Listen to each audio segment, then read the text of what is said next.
अडचणी धोके कोणत्या व्यवसायात नाही. कोणताही तुम्ही व्यवसाय करा, चढ उतार असतोच. श्रावण महिना आला किंवा मार्गशीर्ष आला, अशा वेळेस थोडस तुमचं बजेट कमी असतं. याच्यामध्ये असं काही नाही की तोटा होतोच असं नाही. माझं तरी मत आहे की याच्यासारखा दुसरा व्यवसाय नाही. मिनल मोडवे वाळुंज या महिलेने जिद्द आणि चिकाटीच्या जोरावर गावरान कोंबडी पालन व्यवसाय यशस्वीपणे उभारला आहे. सुरुवातीला त्यांचा शेळीपालन व्यवसाय सुरू करण्याचा विचार होता. मात्र अधिक माहिती मिळवण्यासाठी त्यांनी कृषी विज्ञान केंद्र नारायणगाव येथे भेट दिली. तेथे त्यांना गावरान कोंबडी पालन व्यवसायाबाबत मार्गदर्शन व प्रशिक्षण मिळाले. या प्रशिक्षणामुळे प्रेरित होऊन त्यांनी गावरान कोंबडी पालन व्यवसाय सुरू करण्याचा निर्णय घेतला. व्यवसायाच्या सुरुवातीच्या काळात भांडवलाची अडचण, अनुभवाचा अभाव आणि व्यवस्थापनातील समस्या ही अनेक आव्हाने त्यांच्यासमोर उभी राहिली.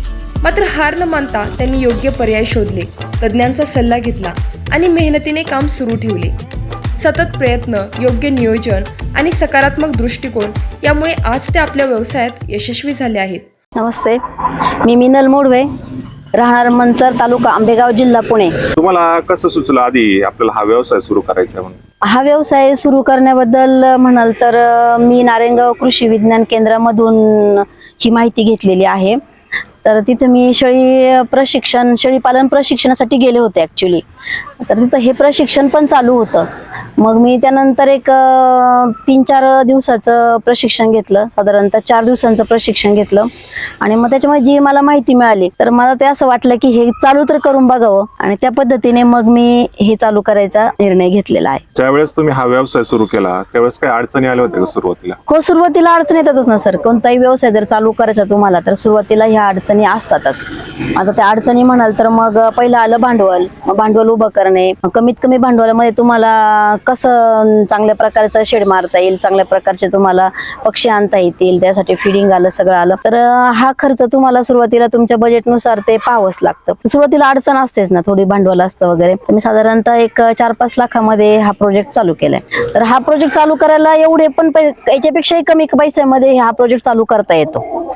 तर तुम्ही पक्षी जर थोडे कमी आणले, शेड तुम्ही छोटं मारलं, नेट बाहेरची कमी याच्यात मारली, तर तुमचा हा खर्च 1-1.5 लाखापर्यंत तुम्ही कुक्कुटपालन चालू करू शकता. तुम्ही हाच व्यवसाय का निवडला? कारण का अजून पण व्यवसाय होते, हाच व्यवसाय निवडण्यावर काय कारण आहे? हा व्यवसाय निवडण्या पाठीमागचं कारण हे आहे की याला कमी वेळ तुम्हाला द्यावा लागतो. तुम्ही तुमचं दिवसभराचं जे रुटीनचं काम असेल ते काम करून तुम्ही सकाळ संध्याकाळ 1-2 तास जर यांना दिले, खायला घालणं, त्यांना पाणी वगैरे देणं किंवा साफसफाई करणं, याला तुम्ही 1-2 तास जरी दिले तरी तुमचं पूर्ण दिवसाचं काम तुम्ही करू शकता दिवसभर. परत संध्याकाळी तुम्ही 5-6 वाजता आले, 6-7 वाजेपर्यंत यांच्या जवळ थांबलात, व्यवस्थित यांचं खाणं पिणं केलं, काही यांना प्रॉब्लेम नसतो. साधारण किती रुपयांपासून या व्यवसायामध्ये सुरुवात होऊ शकते? कमीत कमी याच्यामध्ये तुम्ही 50,000पासून तुम्ही याच्यामध्ये सुरुवात करू शकता.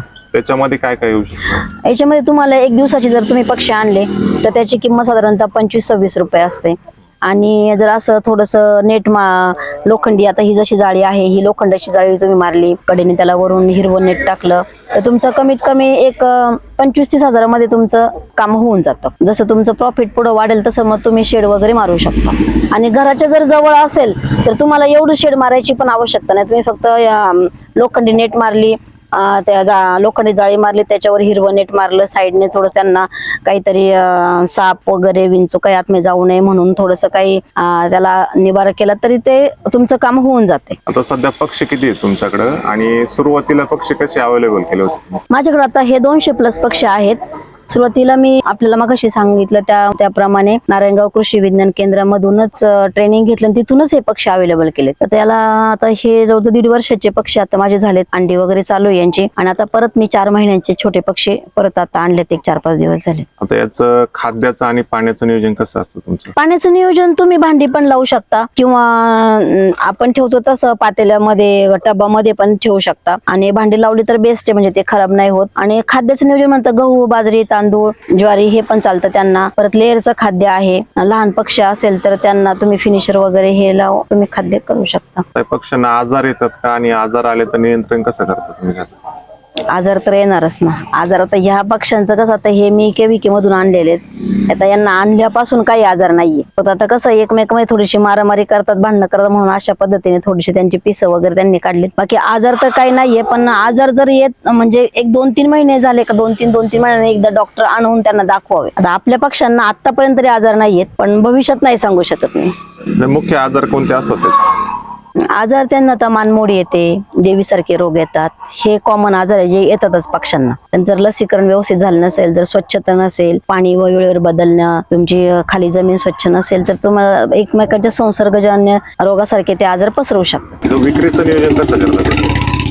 विक्रीचं नियोजन म्हणजे कसं आहे, आता समजा जर तो बाकीच्या शेतकऱ्यांचं जर कसं असतं, खेडेगावामध्ये शेड असतं किंवा आड साईडला असतं, तर मग त्यांना ती जाहिरात करून त्यांचं ते काय असेल ते प्रोडक्शन ते संपवावं लागतं. आता काय झालं, माझं शेड आहे ना रोडच्या कडेलाच आहे, त्यामुळं लोकांना माहिती पडतं, बोर्ड वगैरे पाहतात, लोकांना माहिती पडतं की इथं गावरान अंडी मिळतात, गावरान कोंबड्या मिळतात. मला फोन करतात, कॉल करतात, किंवा मग कधी जर असं उघडं तर मग डायरेक्ट न्यायला येतात. जसे पाहिजे तसे घेऊन जात. आता माझे बघा एक 70-80 कोंबड्या रोजचे अंडी देतात, तर 15-20 हजार रुपये मिळतात आरामशीर खर्च वगैरे जाऊन. महिला उद्योजक म्हणून तुम्हाला काय वाटतं या व्यवसायामध्ये? महिला उद्योजक म्हणून तर सगळ्यात मला तर हा व्यवसाय बेस्ट वाटतोय. कारण काय असतं, सगळ्याच महिलांना बाहेर जाता येत नाही, काही घरी पण असतात, मग त्यांना काय शेती सोडून जर शेतीपूरक हा व्यवसाय आहे. जर समजा तुम्हाला शेतात तुम्ही काम करताय, इतर वेळेस आता शेतातलं काही काम उरकली तर काय करायचं, तर हा व्यवसाय चांगला आहे त्याच्यासाठी. शेळी पालन आणि हा कुक्कुटपालन हा बेस्ट व्यवसाय माझ्या दृष्टीने तरी. याच्यासाठी काही शासकीय योजना मिळतात का?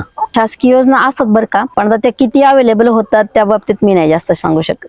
तुम्ही लाभ घेतलेला नाही का? नाही, मी शासकीय योजनेचा नाही लाभ घेतला. भविष्यामध्ये काय नियोजन आहे का दुसऱ्या याच्यामध्ये करायचं? आता हे वाढवत जायचं असं नियोजन आहे. आता हे माझं साधारणतः 2.5 गुंठ्यामध्ये सगळं बांधकाम आहे. पुढे मी आता हे वाढवते 4 गुंठ्यापर्यंत हे करायचं नियोजन आहे माझं. मिनल मोडवे यांची ही वाटचाल ग्रामीण महिलांसाठी प्रेरणादायी असून आत्मविश्वास आणि मेहनतीच्या जोरावर कोणताही व्यवसाय यशस्वी करता येतो हे त्यांनी सिद्ध करून दाखवले आहे.